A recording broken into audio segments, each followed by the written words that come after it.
शङ्कारूपेण मच्चित्तं पङ्कीकृतमभूत्यया किङ्करीयस्य सा माया शङ्कराचार्यमाश्रये।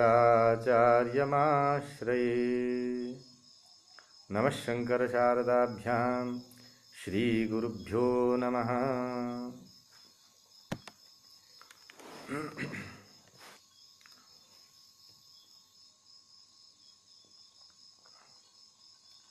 बहुत समय के पश्चात आप समस्त सज्जनों का इस लाइव कार्यक्रम में स्वागत है।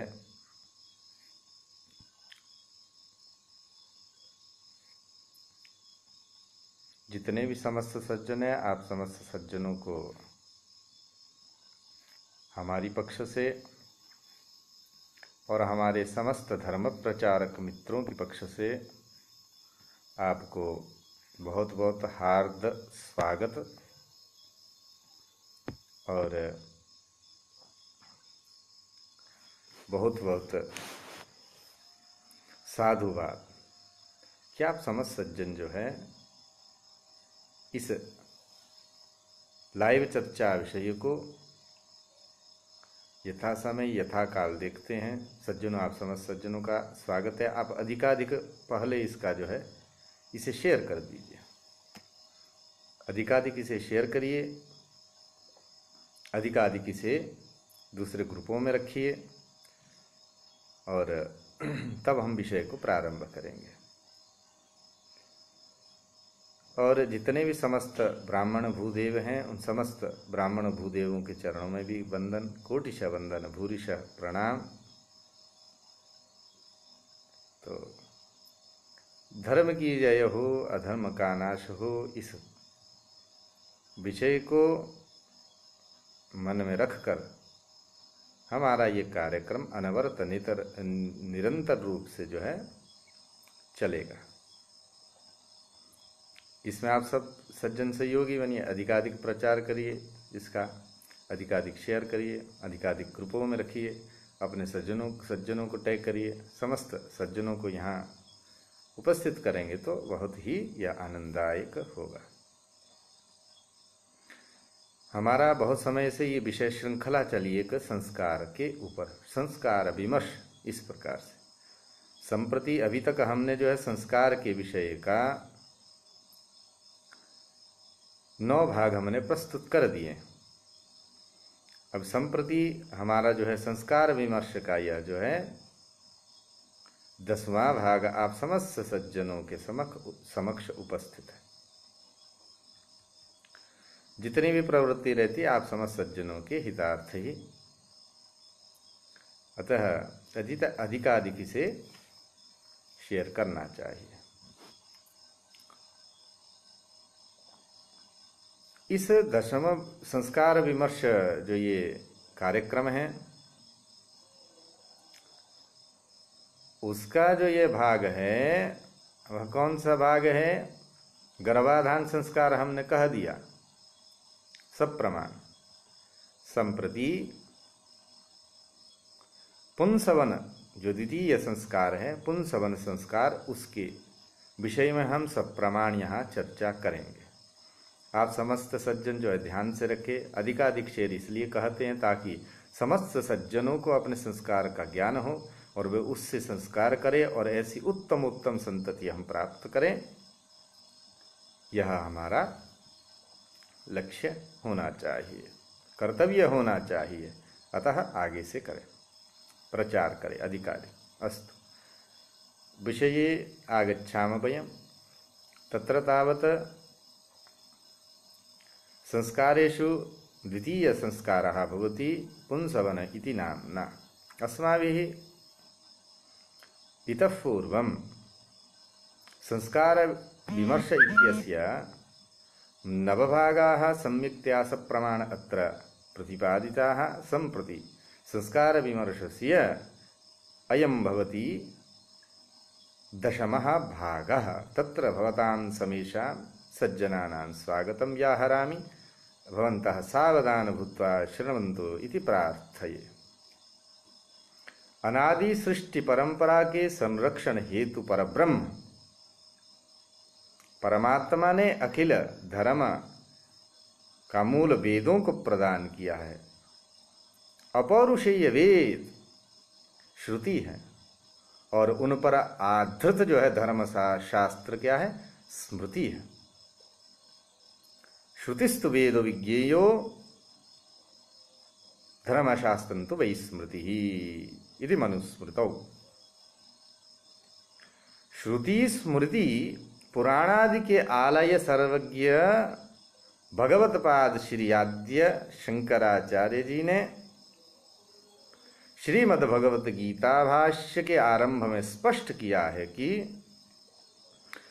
उस भगवान ने जगत की सृष्टि कर प्रवृत्ति लक्षण धर्म का प्रबोध किया और सनक सनंदन सनातन और सनत कुमारों को उत्पन्न करके ज्ञान वैराग्य प्रधान निवृत्ति लक्षण धर्म का मार्ग प्रशस्त किया। ये ही दो वैदिक धर्म मार्ग है। स भगवान सृष्ट्वा इदं जगत तस्य च स्थितिं च कीर्षुः मरीच्यादीन् अग्रे सृष्ट्वा प्रजापतीन् प्रवृत्तिलक्षणं धर्मं ग्राहयामास वेदोक्तं ततः अन्याञ्च सनकसनन्दनादीन् उत्पाद्य निवृत्तिलक्षणं धर्मं ज्ञानवैराग्यलक्षणं ग्राहयामास। द्विविधो हि वेदोक्तो धर्मः प्रवृत्तिलक्षणो निवृत्तिलक्षणश्च जगतस्थितिकारणम् इत्यादि। गीता शांकर भाष्य। अब बहुत ही अद्भुत, बहुत ही अमृतत्व तुल्य भाष्य भगवान का बहुत ही आनंदित करता है। वेदों की संहिता ब्राह्मण, आरण्यक, उपनिषद भागों में प्रवृत्ति लक्षण और निवृत्ति लक्षण धर्मों का विशदीकरण जो है द्रष्टव्य है। समुचित व्यवस्था के अभाव में यह सृष्टि संपन्न नहीं हुई है। सृष्टि के वैविध्य दृष्टि में रखकर धर्माचरण की व्यवस्था यहाँ की गई है।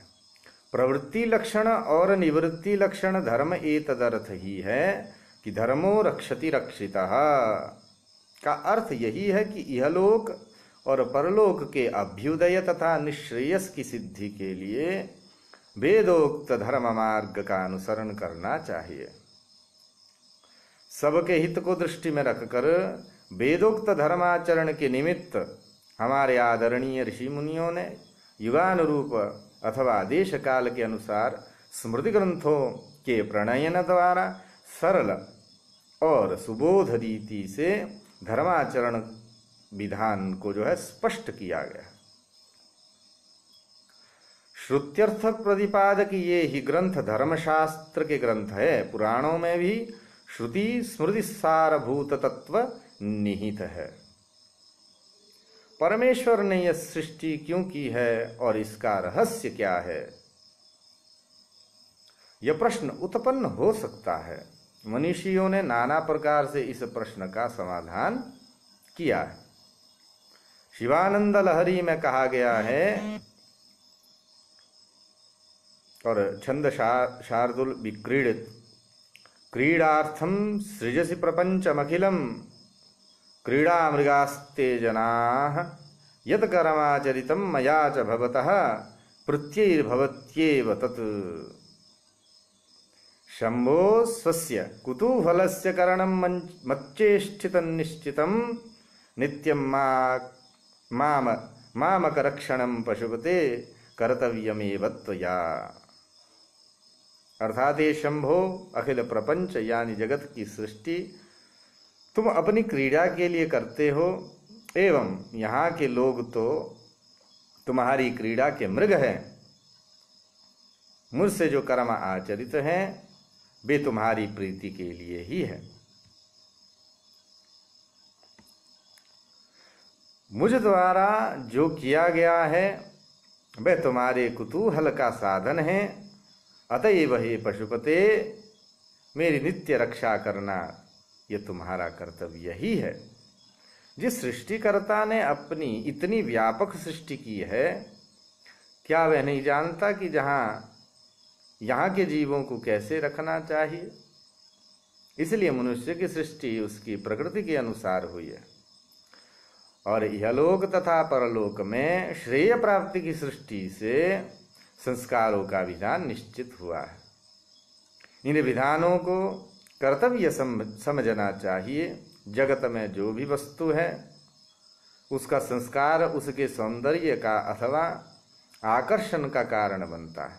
प्राणियों में सर्वश्रेष्ठ मानव संस्कारों से ही समाज योग्य तथा वर्णों के अधिकृत कर्मों को करने योग्य होता है।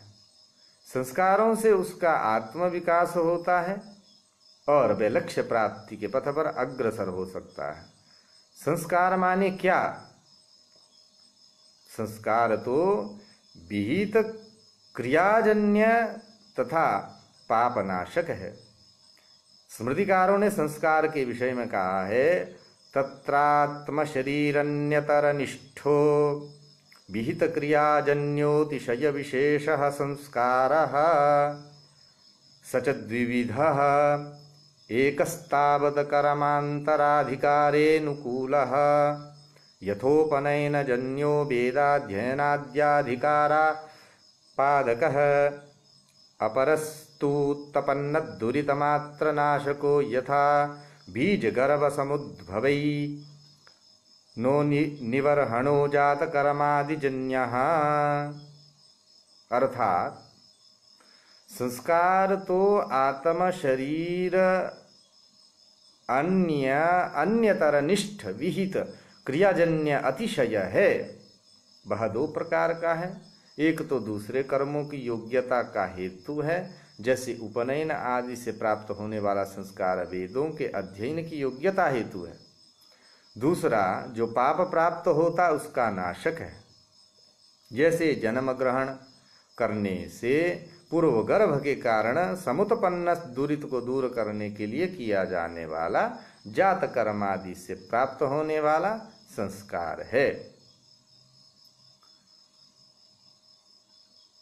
शास्त्र ग्रंथों में संस्कार की विशेष आवश्यकता बतलाई गई है।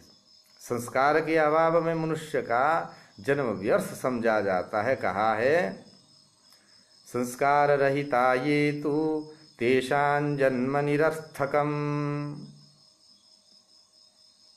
गर्भाधान आदि चूड़ाकरण तक के संस्कारों के फल के विषय में बतलाया है कि वैजिक दोष और गार्भिक दोषों का निरासन होता है। जो व्यक्ति वेद की जिस शाखा का अपनी कुल परंपरा से अध्ययन करने वाला है, उसका कर्तव्य होता है कि वह पहले अपनी शाखा का अध्ययन करे। अपनी वेद शाखा का अध्ययन किए बिना दूसरी शाखा का अध्ययन करना उचित नहीं है। इसी प्रकार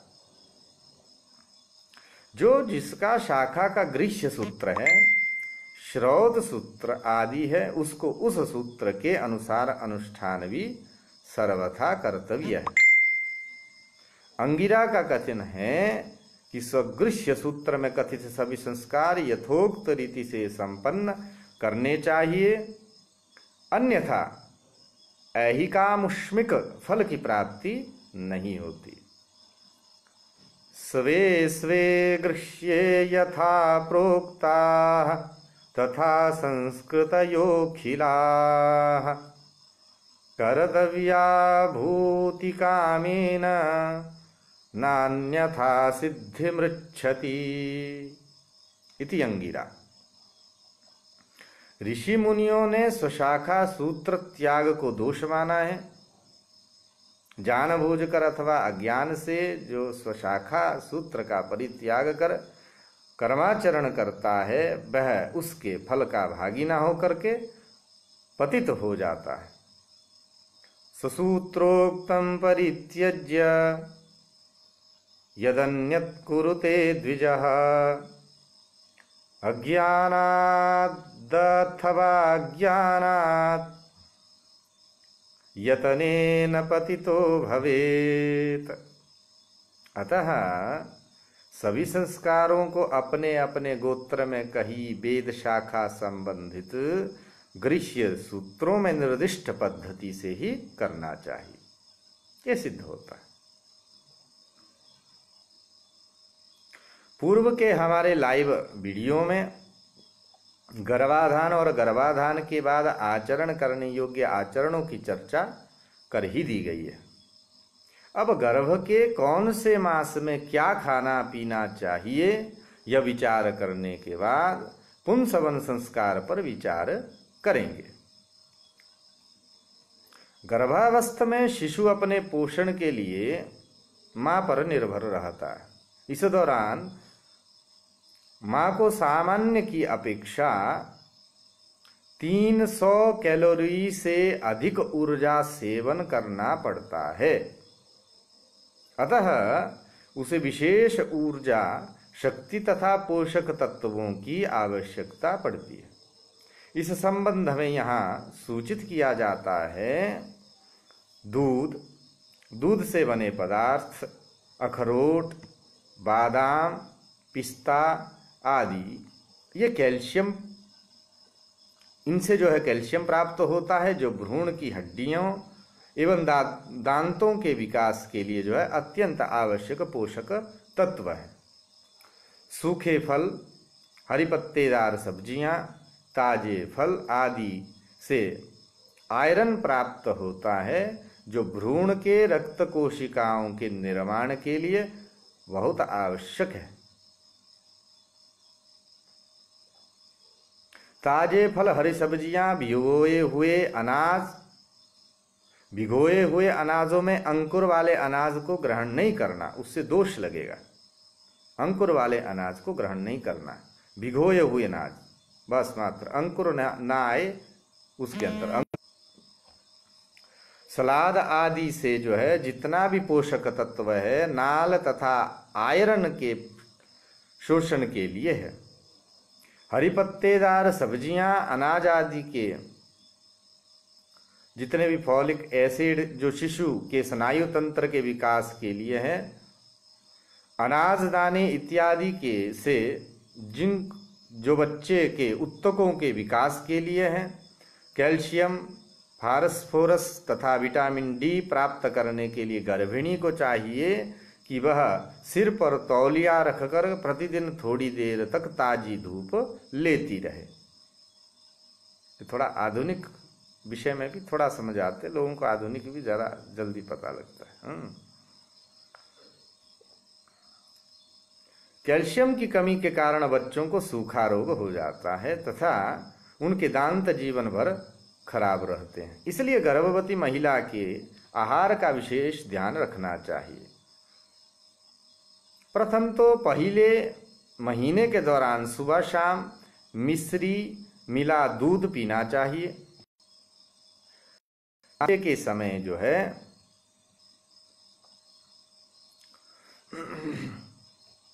एक चम्मच मक्खन, 1 चम्मच पीसी मिश्री और 2-3 काली मिर्च मिलाकर चाट लेना चाहिए।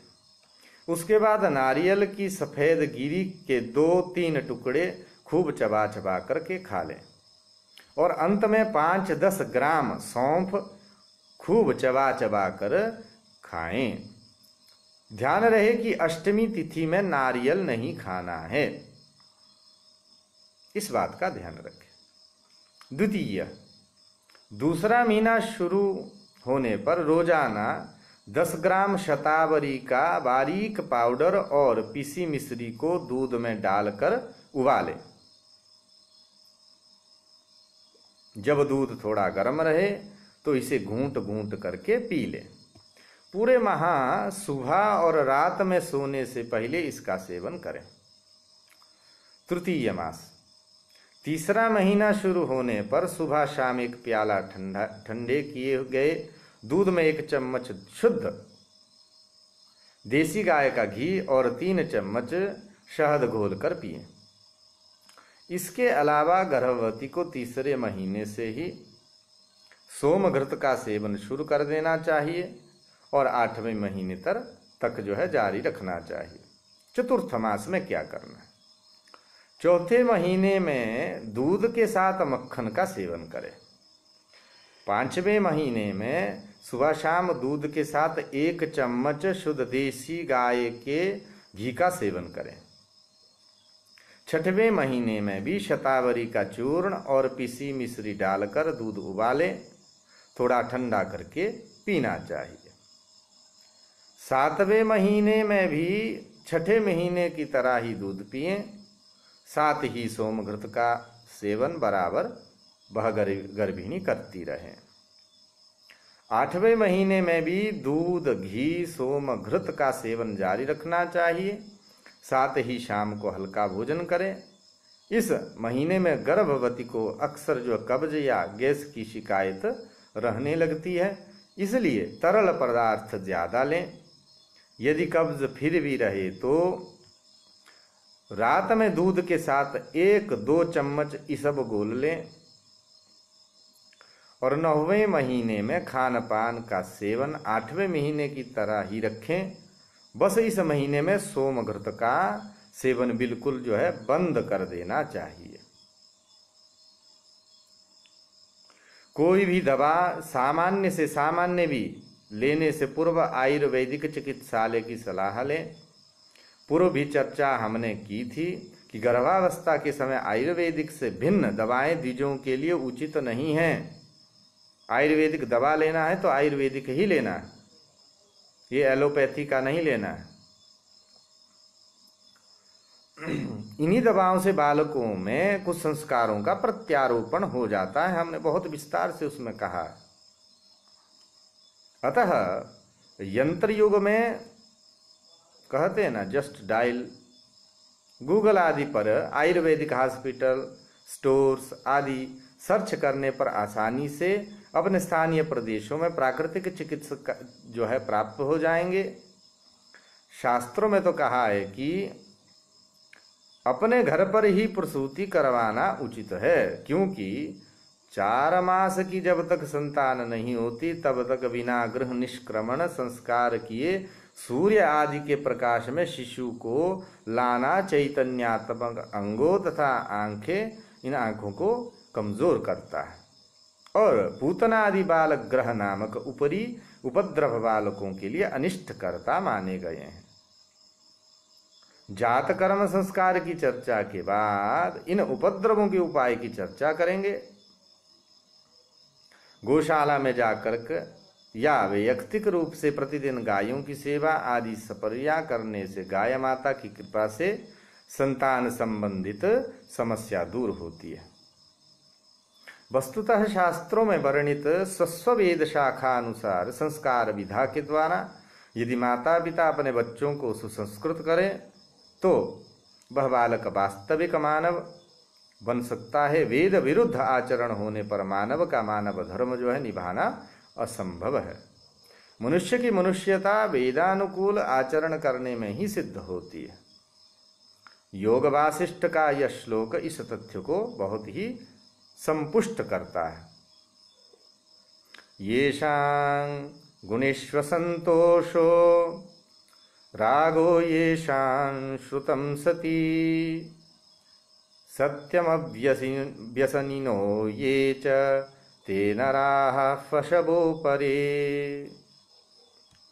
अतः आचारहीनं न पुनन्ति वेदाः, ये देवी भागवत का वचन इस बात को स्पष्ट करता है। कहने का आशय यह है कि आचारहीन व्यक्ति ना पवित्र होते हैं और ना पवित्र आचरण करते हैं, क्योंकि यन्नवे भाजने लग्ना संस्कारो नान्यथा भवेत। बाल्यावस्था में जो संस्कार प्राप्त होता है वह अमिट होता है, परंतु आजकल बालकों को गुरुकुल आश्रमों से भी संस्कार मिलने धीरे धीरे क्या हो रहे, बंद हो रहे हैं, क्योंकि प्रायः आधुनिक पाश्चात्य पद्धति का वातावरण भी यह जो है बिगाड़ता जा रहा है,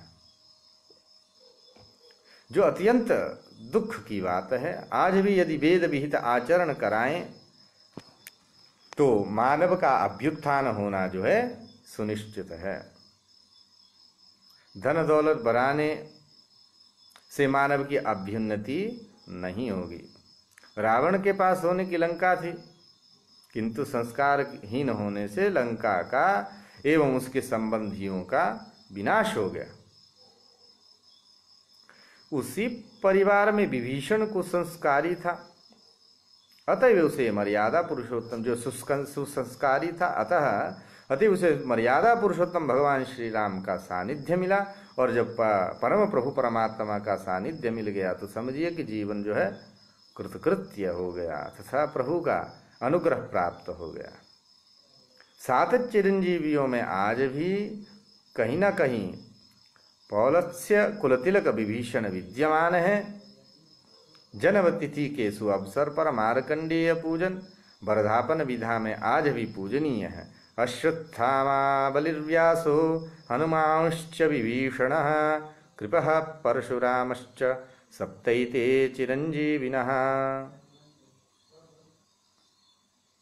इसलिए हमें इस ओर बहुत विशेष रूप से ध्यान देना चाहिए कि हमारे जितने भी संतान हैं वो संस्कार से एकदम संस्कृत हो, जिससे कि किसी भी प्रकार की समस्या ना आने पाए। गर्भाधानातिक्रमण दोष प्रायश्चित। यदि मान लीजिए गर्भाधान काल का यदि समय अतिक्रमण हो गया हो, गर्भाधान समय पर ना हो पाया हो, तो उसके अतिक्रमण का प्रायश्चित भी जान लेना चाहिए। हमारे वैदिक संस्कारों का प्रयोजन है पिता के वैजिक और माता के गार्भिक दोषों का निवारण। यथा गार्भई होमेरजात कर्म चौड़मौंजी निबंधनैः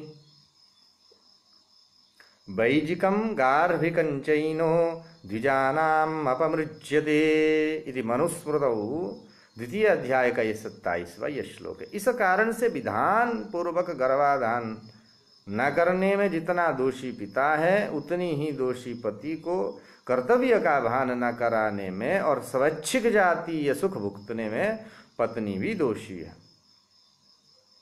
पिता यदि इस कर्तव्य से अज्ञानता के कारण संस्कार विमुख होता है तो वैजिक दोष और माता के विमुखता के कारण गार्भिक दोष जो के साथ में विधिहीन काम में प्रवृत्ति, केवल जातीय सुख की लिप्सा, इन कारणों से भ्रूण में भी धर्म प्रजा का उद्भव नहीं होता, अपितु काम प्रजा का विकास होता है।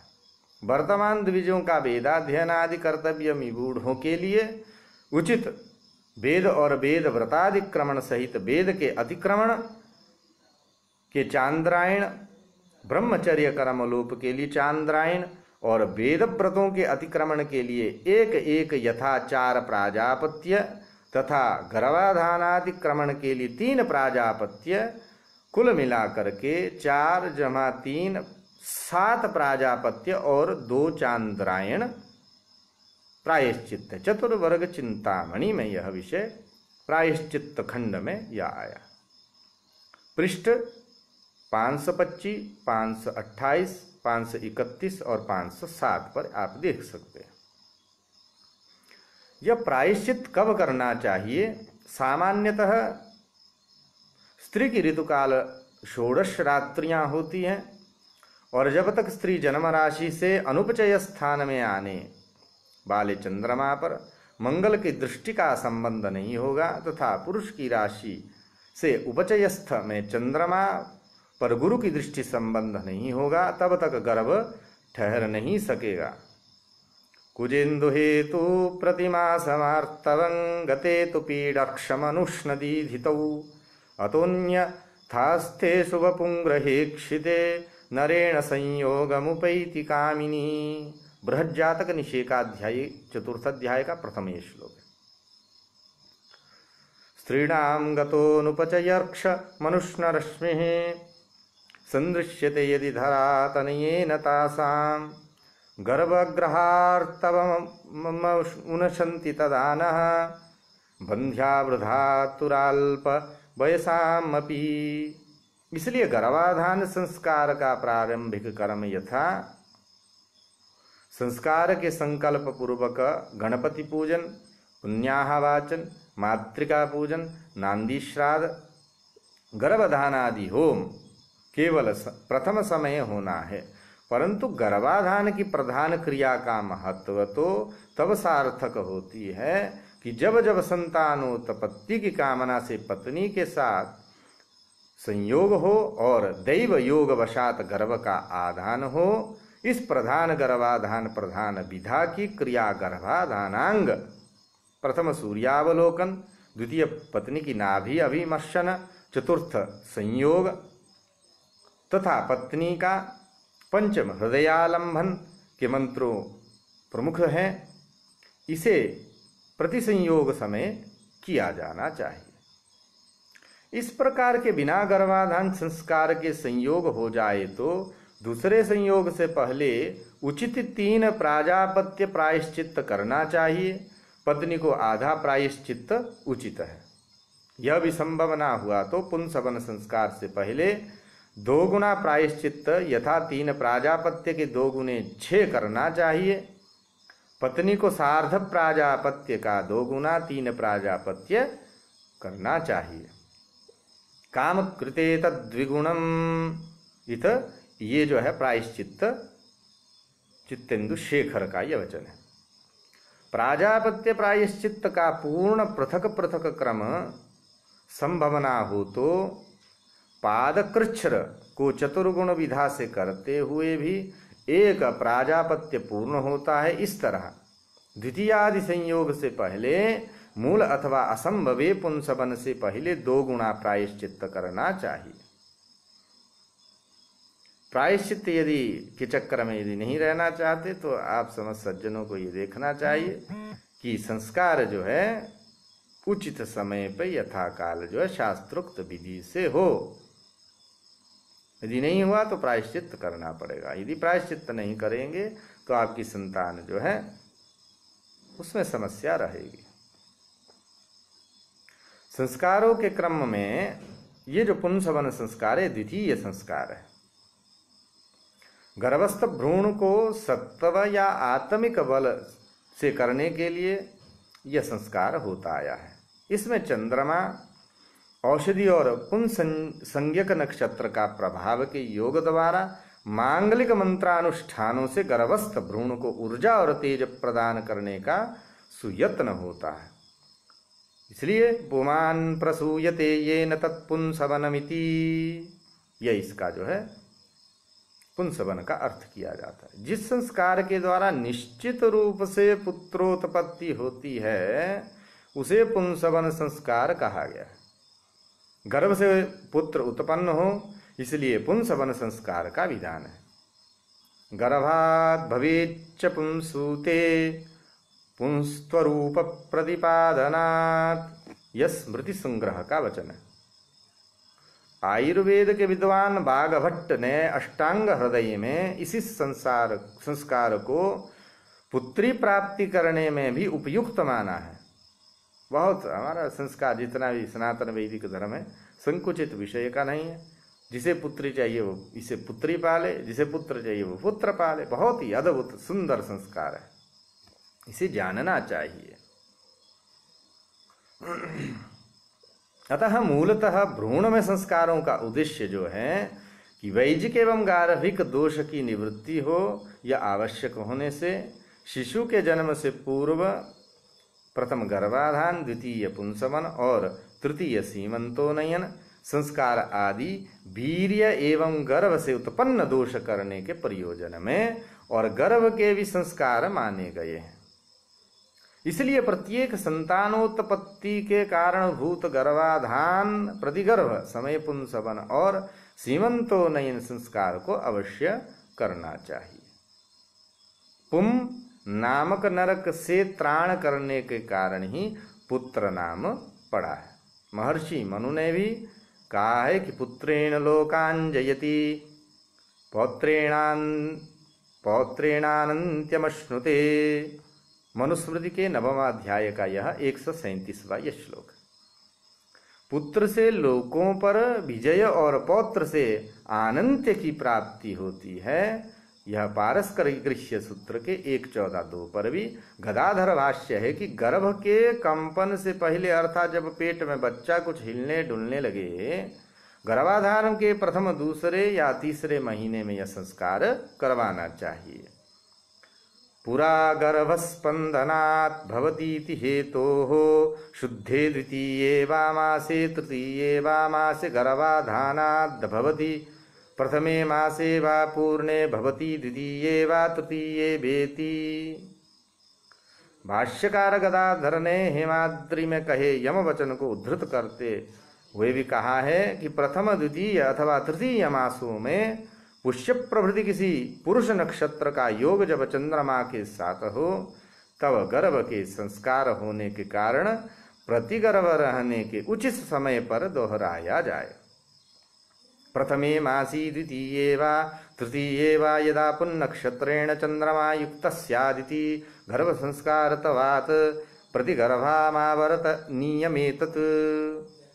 इस प्रकार के उचित समय तथा गर्भ के संस्कार विचार को भाष्यकार कर्काचार्य ने भी संपुष्ट किया है। गर्भ संस्कार एवायमिति कर्कस्य सम्मतिः, अतस्तद गर्भ संस्काराद गर्भं गर्भं प्रयुज्यते।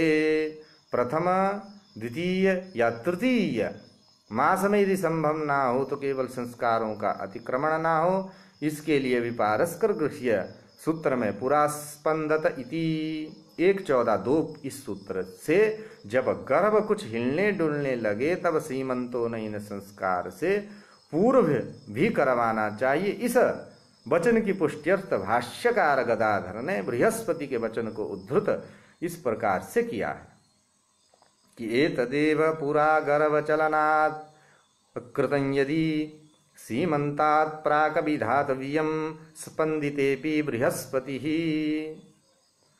प्रयोग पारिजात में जातुकर्ण्य का भी वचन इसी प्रकार से है कि द्वितीये वा तृतीये वा मासि पुंसवनं भवेत्, व्यक्ते गर्भे भवेत् कार्यं सीमंतो नयन सहाथवा। यह संस्कार अष्टांग हृदय के अनुसार गर्भ के प्रथम मासांत में कहा है। अव्यक्तः प्रथमे मासी सप्ताहात् कलली भवेत्, गर्भः पुंसवनान्यत्र पूर्वं व्यक्तेः प्रयोजयेत्। अष्टांग हृदय 37 पर। जिसके पति किसी कारण दूर हो या गर्भाधान के बाद दिवंगत हुए हो तो देवर भी पुंसवन संस्कार करवाने में अधिकारी है, और यह संस्कार प्रतिगर्भ समय करना चाहिए। कर्ता स्यादेवरस्तस्या यस्यापत्युरसंभवः आवर्तत इदं कर्म प्रतिगर्भमिति स्थितिः। बृहद्दृचकारिका का यह वचन है। गर्भाधानादि संस्कर्ता पतिश्रेष्ठतमः स्मृतः, अभावे स्वकुलीन स्यात् बांधवोन्यत्र गोत्रजः इति ब्राह्मे। अर्थात गर्भाधानादिक संस्कार करने में पति ही सर्वश्रेष्ठ है, परंतु पति उपस्थित ना हो तो सभी संस्कार पतिकुल बांधव या गोत्रज को करना चाहिए। मृतो देशांतरगतो वर्ता स्त्रीय यद्य संस्कृता, देवरो वा गुरोर्वापि वंशो वापि समातरेत इति मदन रत्ने। गर्भाधान के बाद पति का देहांत हुआ हो या देशांतर में हो, स्त्री को पुंसवन संस्कार ना हुआ हो तो स्त्री के देवर या पति के कुल गुरु अथवा कुल वंशज द्वारा संस्कार हो सकते हैं। आप समझ सज्जनों ने इस विषय को बहुत ही अवधान पूर्वक सुना। हमें ये विश्वास है और आप इस पर अवश्य आचरण करेंगे, इस पर भी हमें बहुत दृढ़ विश्वास है। सज्जनों, अधिकाधिक इसे शेयर करिए और अधिकाधिक जन तक पहुंचाइए ताकि समस्त सज्जनों को इसका जो है लाभ हो सके, उनके यहाँ अच्छी उत्तम संतान उत्पन्न हो सके। हम सबका ये दायित्व, उससे जो है उनके घर का, उनके कुल का, उनके समाज का, उनके समाज से हमारे समाज सब मिल जाता है। सब देश का भला होना है। अतः सज्जनों अधिकाधिक से प्रचार करिए और अधिकाधिक सज्जनों तक पहुंचाइए। ये बहुत ही आवश्यक, जिससे हम लोग भागते जा रहे अपने संस्कारों से। हमने अपने संस्कारों का पता नहीं है, इसलिए इस विकट स्थिति में जब ऐसी अवस्था है तो उसमें ये बहुत परम सहयोगी होगा, ऐसा हमारी आशा है। और इससे आगे का विषय हम द्वितीय भाग में कल प्रस्तुत करेंगे। आज के लिए इतना पर्याप्त। अधिक अगर लंबी वीडियो भी हो गई तो बहुतों को जो है पहले ही शिरो व्यथा हो जाती, इतना लंबा कौन देखेगा। आजकल के लोग अच्छी बातें नहीं देखेंगे, उल जलूल देखना दिन भर देखते रहते हैं, दिन भर शेयर करते रहते हैं, अच्छी बातों को शेयर नहीं करते। ये सारा जितना भी है ना, ये समस्या जो है मनुष्यों में रहती है। इसलिए इससे बचना चाहिए, अच्छी बातों का आगे आगे बढ़ाना चाहिए, यथासंभव सबका जो है भला करना चाहिए। परोपकार जो है हमें रहना चाहिए, परोपकारी हमें रहना चाहिए। 18 पुराणेषु व्यासस्य वचनद्वयम् परोपकार पुण्याय पापाय परपीडन। अतः परोपकार के लिए हमें जो है अपना जीवन लगाना चाहिए, ये हमारा जो है उद्देश्य होना चाहिए। अस्तु भवद्भिः सर्वैरपि नितान्त एकान्त मनसा विषयोऽयं श्रुतम्। अतः समेषां कृते भवतां कृते नमस्कारान् विनिवेदयामि। संजोग अशोक तिलक, चूड़ाकर्म संस्कार कब तक करें, इस विषय पर हम विचार करेंगे। आपको जो है इस विषय का भी हम आगे उत्तर सब प्रमाण दे देंगे। अभी संप्रति जो है हम कार्यांतर होने से यहाँ इस वीडियो को यहीं स्थगित करेंगे। आप समस्त सज्जनों को बहुत बहुत धन्यवाद। सर्वे भवन्तु सुखिनः, सर्वे सन्तु निरामयाः, सर्वे भद्राणि पश्यन्तु, मा कश्चित् दुःखभाग् भवेत्। हर नमः पार्वतीपतये, हर हर महादेव शंभो। जय श्री राम।